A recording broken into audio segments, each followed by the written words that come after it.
สบายดีท่านผู้ชมตอนนี้อยู่ที่บ้านหุ้นเนาะอยู่นี่ก็เป็นห้านที่ว่าเขาจะขายผ้าตำของชุมชนเนาะแต่ว่าชุมชนพากันเฮ็ดพากันตำขายเนาะแม่นสินค้าที่เฮ็ดด้วยมือเบิดตำด้วยมือเบิดบ่ได้มีเครื่องจักรบ่ได้มีอีหยังเนาะอยู่นี่ก็เป็นสินค้าที่ประชาชนเบิดบ้านที่ว่าเขาเจ้าเฮ็ดแต่การร่วมกันขายอยู่บอนเดียวเนาะแต่ว่าอยู่นี่หันสิเป็นแบบว่าส่วนหลายแม่นแขกต่างประเทศเนาะเวลาเขาจะมาเที่ยวเขาสิมาแวะซื้อเจ้าเราเฮาเองก็มาซื้อคือกันเนาะอยู่นี่สินค้าอยู่นี่มันค่อนข้างแพงน้อยนึงมันจะมีเบิดเนาะผ้าเบียงสินเป็นผ้าฝ้ายตัวนี้เป็นผ้าเบียงเนาะนี่งามดีท่านผู้ชมถ้าว่าใครอยากมาบินมาเที่ยวมาแวะซื้อก็มาได้เด้ออยู่นี่อยู่บ้านห้วยฮูนเมืองเรางามแขวงสารวันเด้อท่านผู้ชมเวลามาจะเห็นป้ายแบบนี้เนาะเผากระตูนี่เนาะท่านผู้ชมซื้อซอยสินแพรเด้อ เจ้าขายน้ำเลยก็ได้ อ๋อ นี่เด้โอ้ย ไฟนี่เฮาซื้อเอาบ่ ขายตัวซื้อเอาอยู่ตลาดตัวยอมเองก็มี อ๋อ เป็นธรรมชาติเขายอมเองอันนี้แบบนี้ธรรมชาติเขายอมเองตัวนี้เขาซื้อเอาขายแต่ตลาดตะกี้เขาเค้น โอ้ แต่ว่าเขาในเบิ่งเดี๋ยวนี้บัดเขาเค้นมันยาก มันเมื่อยเนาะ ถึงว่าแบบแม่นเฉพาะจะเฮ็ดขายเฮ็ดแนวอื่นแน่ก็เลยเขาซื้อเอา ซื้อเอาดีกว่า บัดนี้เขายอมเองไม่ได้ต้องการธรรมชาติเขายอมเองเอาพวกหอมเอาอันนั้นเอาเซไป งามงาม ขายแถวนั้น ส่วนหลายอันแม่นไผอันนั้นพวกลูกค้าเป็นคนทางใดมาซื้อ ผู้ชื่อนี่ แม่น ไม่ได้ท่องเที่ยวเนี่ยแหละ มีแต่นักท่องเที่ยว ฝรั่ เนาะ ง ต่างประเทศ ไทย อ๋อ สันลายมี ส่ว แต่ นหลายเด้อท่านผู้ชมไผอยากได้ว่าแวะซื้อซอยเราได้เด้อมื้อหนึงเจ้าได้จักพื้นนี่ มือหนึงได้ช่องคือ มื้อหนึงได้2คืบเท่านั้น โอ้ยโดนเนาะ ท่านว่าผู้ได้เฮ็ดผู้ได้เบิ่งได้เขาตามเขาเฮ็ดอะบางคนก็ว่าเขาขายแพงมันแม่นแพง มันเฮ็ดยากเนาะ ยากเลย อันนั้นพื้นหนึงได้จักมื้อนะ พื้นหนึงในการว่าตำบ่ได้ออกให้งานเอาบ่ได้ไปชวนไปหมอนั่นมื้อพื้นหนึงนี่ได้อาทิตย์หนึง โอ้จะบ่ว่าเนาะเฮ็ดยากแม่นเด้อนี่คันสินแห้งโดนได้เนาะ ชิ้นนั้นคันว่าตุกเขาใช้มักปัดมื้อโตนี่แห้งเป็น 3-4 เดือนแห้งสมักปัดคืนนี่ ท่านผู้ชมเอ้ย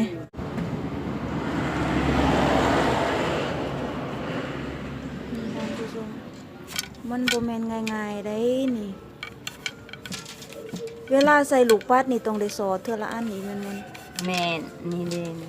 โอ้ เท่าละอันเขานับทางนอกก่อนจึงเอาเข้านี่เขาจึงเรียน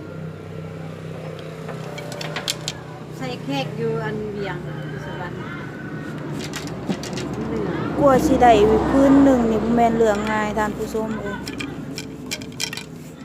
ใส่เวลาโดนหลาย เดี๋ยวมาสบายดี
แสนหาบ่แบบนั้น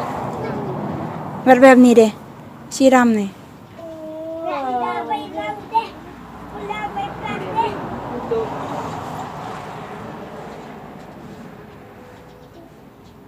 มันเกี่ยวมาอ่อยเนาะมาอุ้ยมันบ่แม่นติดมือ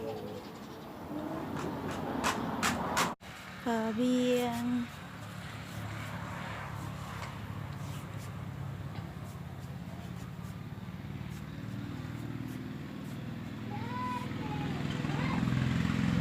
มีหลากหลายลายให้เลือก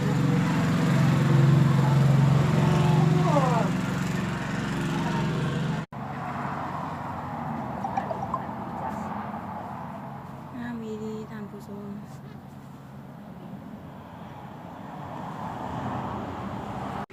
อยู่นี่แม่นอยู่บรรยากาศภายนอกท่านผู้ชมมันสิเป็นกลุ่มแบบนี้เด้อเพราะว่าท่านผู้ชมอยากมากก็มาแวะเป็นกัน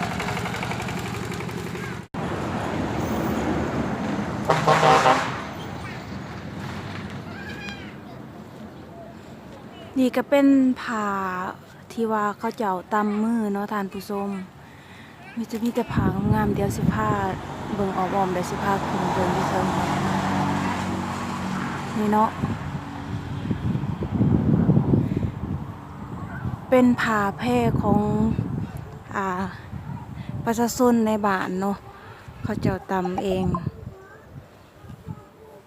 งามเนาะแต่ว่าราคานี่ค่อนข้างจะแพงเป็นกระทงก็มี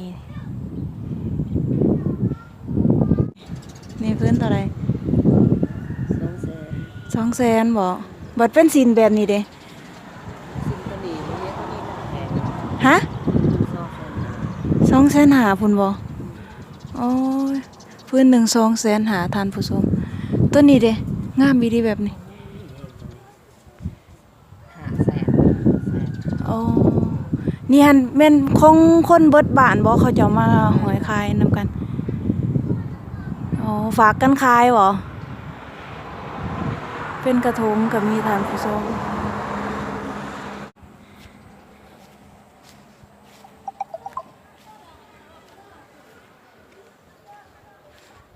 เดี๋ยวจะให้ท่านผู้ชมเบิ่งอ้อมๆเนาะ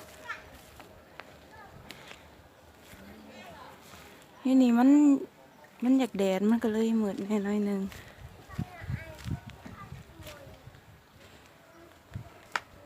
คันได้ขึ้น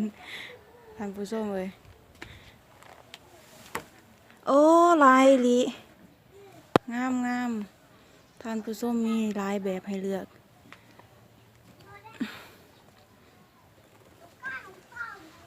เฝ้าคนเดียวเหรอโอ้สอง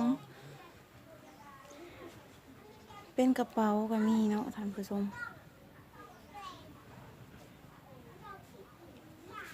โอนเดนเอาติดราคาใส่ข้างใน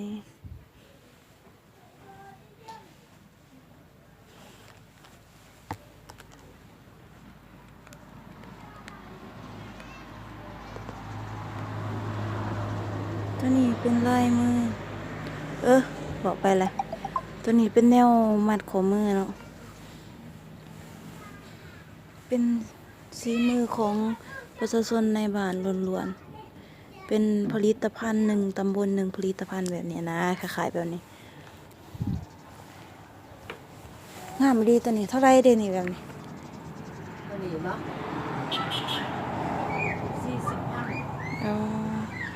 40,000ท่านผู้ชม40,000 กีบประมาณ100 กว่าบาทเนาะนี่แต่ว่าท่านได้ไกลไปไกลมากก็อย่าลืมแวะซื้อแวะเบิ่งเด้อเพราะว่าอยู่นี่อยู่บ้านห้วยหุ้นเนาะเมืองเรางามแขวงสารวัน